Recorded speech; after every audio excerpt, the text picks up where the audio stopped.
బుద్ధి ఉందా? మన ఇంటి ముందు నుంచే చీపుళ్ళు, ఆ చీపుడు వాడు చచ్చిపోవాలి అక్కడ. ఇక్కడ మార్చుకోండి అమ్మా, నమస్కారం పెట్టి కూర్చున్నా.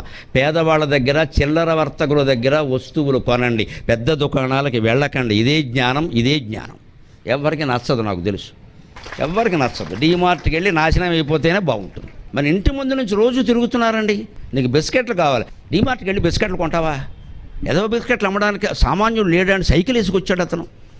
ఎన్ని రకాలు తెస్తాడు? ఇంత పెద్ద డబ్బా ఉంటుంది, అన్ని రకాలు ఉంటాయి, చౌకగా వస్తాయి. మనకు అసలు చౌక నచ్చదు. బిస్కెట్ అంటే 100 రూపాయలు ఉండాలి, ఎందుకంటే నాశనం అయిపోవాలి కదా. సగం తినాలి, సగం కుక్కకు పెట్టాలి, అప్పుడు అది కుక్క బిస్కెట్ అయింది. మనకి ప్రతిదీ ఖరీదు ఎక్కువ. మన ఇంటి పక్కనే చిన్న స్కూల్లో బాగా పాఠాలు చెబుతారు, మనకు నచ్చదో.